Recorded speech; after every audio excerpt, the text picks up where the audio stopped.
대선 후보 한마디에 잠잠하던 세종시가 다시 들끓고 있습니다. 2022년부터 반토막 났던 아파트 값이 최근 몇 주 사이에 수천만 원씩 오르고 있는데요. 정치 뉴스 한 줄에 실거래 가격이 이렇게 움직이는 도시, 전국에 또 있을까요? 오늘은 다시 주목받기 시작한 세종시 아파트 시장을 분석합니다. 정말 반등일까요? 아니면 또 다른 기대감에 불과할까요? 오늘 영상에서는 세종시의 최근 거래 현황과 관련하여 지금 투자해도 될지 여부까지 데이터 기반으로 명쾌하게 정리해드리겠습니다. 이런 정보 놓치면 또 후회합니다. 구독과 좋아요 지금 눌러주세요. 2025년 4월 조용하던 세종시 부동산 시장에 이상기류가 포착됐습니다. 일부 단지에서 수개월 만에 수천만 원 오른 거래가 등장하며 시장 분위기를 반전시키고 있는데요. 그 중심에는 대선 기대감이 있습니다. 국토부 실거래가 공개 시스템에 따르면 세종시 도담동 도램 15단지 전용 84제곱미터 타입은 2024년 12월 5억 4천만 원에 거래된 이후 2025년 4월 7억 원에 실거래되며 약 1억 6천만 원 상승했습니다.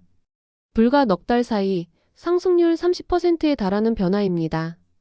이처럼 눈에 띄는 가격 반등은 단지 하나에서 그친 것이 아닙니다.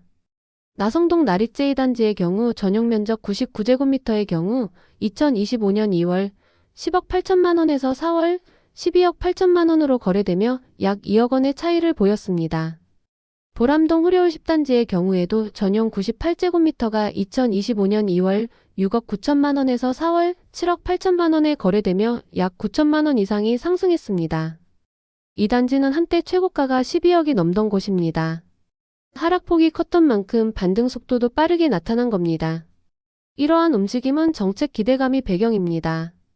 최근 유력 대선 주자들이 잇따라 행정수도 완성, 세종시 대통령 집무실 설치, 국회 세종의사당 조기 이전 등을 공약하며 세종시가 다시 뉴스의 중심에 올랐습니다. 특히 정치권 전반에서 여야를 가리지 않고 세종과 서울 이원화의 불균형을 해소하겠다는 분위기가 퍼지자 시장에서는 이를 호재로 받아들이는 분위기입니다.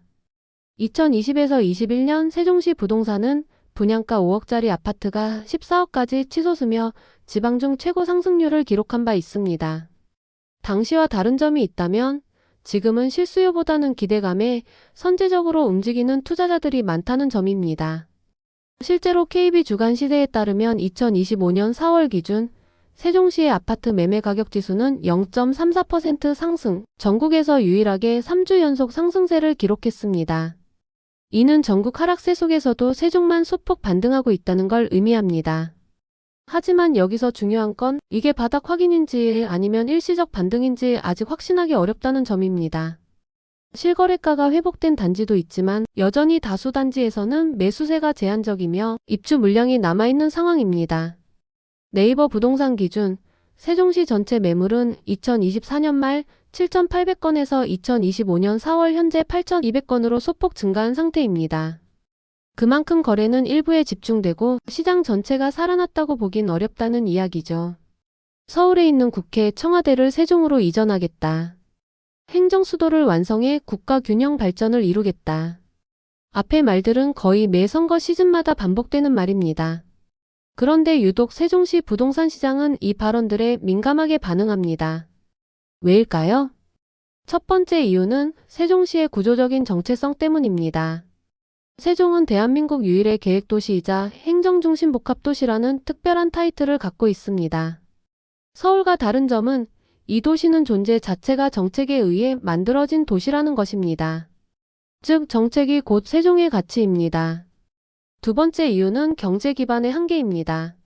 세종시는 아직 민간 산업이나 자생적인 경제 기반이 약한 도시입니다. 한국고용정보원 통계에 따르면 2025년 기준 세종시 고용 비중 중 공공행정 분야가 31%를 차지합니다. 이는 전국 평균인 6.4%의 5배 수준입니다. 즉 공무원 도시입니다. 경제 흐름이 정부 정책과 매우 밀접하게 움직일 수밖에 없는 구조죠. 그래서 정치인이 이전하겠다 한마디 하면 세종은 실제보다 훨씬 큰 반응을 보이는 것입니다. 그것이 현실화되든 아니든 기대감 자체가 자본으로 전이됩니다. 세 번째 이유는 과거의 성공 기억입니다. 2020에서 21년 세종시는 갭투자 성지로 불릴 만큼 열광의 도시였습니다. 5억에 분양한 아파트가 14억에 거래되며 실거주 수요자보다 투자자가 시장을 주도했었죠. 많은 투자자들은 지금도 그때처럼 한 번만 더라는 심리를 가지고 있습니다. 그래서 뉴스에 반응하고 기대에 선매수하며 다시 이전된다는 말만 나와도 투자 자금이 일부 먼저 진입합니다. 그러나 이런 움직임은 근거 없는 낙관론으로 흐를 수 있다는 점에서 위험합니다. 지금도 많은 단지들이 전용 84제곱미터 기준 최고가 대비 4에서 7억 원 하락한 상태입니다. 금리 부담, 전세 약세, 입주 물량 등 기본적인 하방 요인은 여전히 유효하죠. 실제로 국토교통부 기준 2025년 세종시의 예정 입주 물량은 7,800세대, 이는 작년 대비 약 14% 증가한 수치입니다.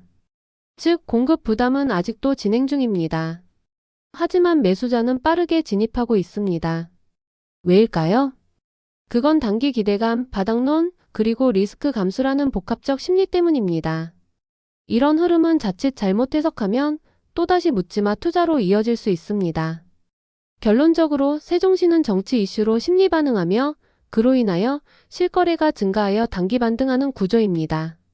그러나 이 구조는 실제 경제나 수요 기반과 분리된 일시적 흐름일 수 있기 때문에 신중하게 접근해야 한다는 점을 반드시 기억하셔야 합니다.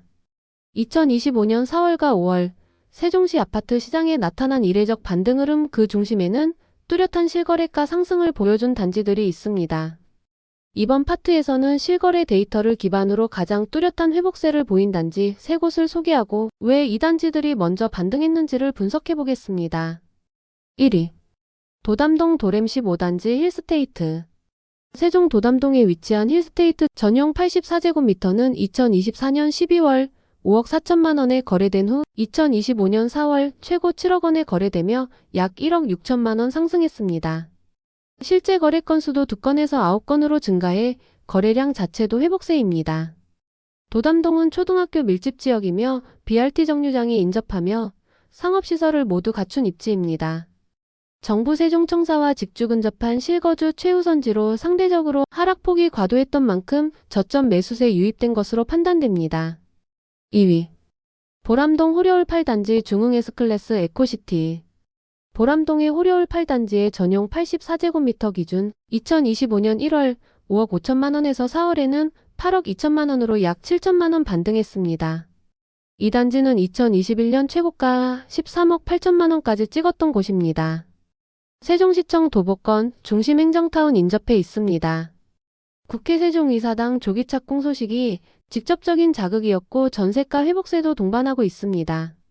3위. 나리째 2단지 리더스폴에. 해밀마을 3단지의 전용 99제곱미터는 2025년 2월 10억 8천만 원에서 2025년 4월 12억 8천만 원에 거래되며 약 2개월 만에 2억 원이 상승한 사례입니다. 이 아파트는 신축인 단지로 정부청사에 가까워 직주 근접의 입지 조건을 가지고 있습니다. 그래서 실거주 입주자가 상대적으로 많이 입주한 아파트입니다. 이처럼 반등 단지들의 공통점은 실거주 중심 입지이며 과거 고점 대비 낙폭이 컸던 단지, 그리고 정책 수혜 가능성이 직접적으로 연결된 지역입니다. 즉, 단기적 반등이라기보다는 상대적 저점에서의 매수세 회복에 가깝습니다. 그러나 아직 다수 단지에서는 최고가 대비 40에서 60% 하락한 가격에서 횡보 중이고 실거래가 회복은 일부 단지에 집중된 비대칭적 반등이라는 점도 짚고 넘어가야 합니다. 세종시에서 거래가 다시 살아나고 실거래가가 일부 반등하면서 지금이 저점인가, 이제 올라가는 건가? 라는 질문이 많습니다. 하지만 냉정하게 말해 아직은 완전한 회복이라고 보기 어렵습니다. 반등은 일부 단지에만 국한, 전체 시세 흐름은 아직 바닥 다지기 수준입니다. KB부동산 시세에 따르면 2025년 5월 기준 세종시 아파트 매매지수는 전월 대비 플러스 0.31%, 전국 평균보다 높지만 여전히 소폭 상승에 그치고 있습니다. 그렇다면 앞으로 어떻게 될까요? 먼저 실수요자라면 이렇게 대응하세요. 거주 목적이라면 매입 시점 고민은 줄여도 됩니다. 전세와 매매 갭이 줄어든 단지의 경우 전세 대신 매입이 유리할 수 있습니다. 대부분의 신축 단지들과 실거주 중심 단지는 가격 안정성과 미래 가치 측면에서 경쟁력이 있습니다. 단 대출 부담 반드시 점검하세요. 금리는 여전히 3% 중후반에서 4% 초반대입니다. DSR 기준에 맞게 레버리지를 최소화한 구조로 접근해야 장기 보유가 가능한 안전한 진입이 됩니다. 입주 예정 물량 체크는 필수입니다. 2025년 세종시 입주 예정 물량은 약 7,800세대. 특히 고운동과 방곡동 일부 단지는 전세가 하락 여파로 갭투자 리스크가 큽니다. BRT 인접, 초등학교 도보권 등 입지 확실한 단지부터 선별 진입이 좋습니다. 투자자라면 이 점 반드시 유념하세요. 단기 시세 차익 노림수는 리스크가 큽니다. 현재 상승은 정치 테마에 기댄 심리 회복입니다. 즉, 정책이 가시화되지 않으면 언제든 다시 꺾일 수 있습니다. 선행지표 확인이 필요합니다. 거래량, 전세 회복, 미분양 물량 추이 등을 정밀 모니터링해야 합니다. 전세 회복 없이 매매가만 오를 경우에는 반등 지속 가능성은 낮습니다. 거래량이 증가하면서 전세 가격이 상승해야 비로소 반등 지속 신호라 생각합니다. 뉴스에만 의존하지 마세요. 정치인의 발언은 시장을 자극하지만 실제로 법안 통과, 예산 확보, 착공, 그리고 수요 전환까지 수년이 걸립니다. 그럼 언제가 진짜 기회일까? 매도 물량이 줄고 전세가가 회복될 때를 노리세요. 입주 물량이 소화된 후 잔존 매물이 감소할 때, 금리 인하 또는 제도 확정 등 확실한 변수 등장 시입니다. 이 세 가지 조건이 맞물리는 시점이 진짜 바닥이자 안전한 매수 타이밍입니다. 지금은 그 전 단계라고 볼 수 있습니다. 2025년 대선 이슈에 반응하며 세종시 부동산 시장이 다시 출렁이고 있습니다. 하지만 일부 단지의 반등이 시장 전체를 의미하지는 않습니다. 지금은 진짜 반등 전의 심리 테스트 구간일 수 있습니다. 실거주라면 철저히 입지와 자금 여건을 따져보시고, 투자자라면 뉴스보다 실거래 데이터와 수급 흐름을 먼저 보셔야 합니다. 정책은 기대가 아닌 현실화될 때가 진짜 타이밍입니다. 오늘 영상이 도움이 되셨다면 구독과 좋아요 꼭 부탁드립니다. 여러분의 성공적인 선택을 응원합니다.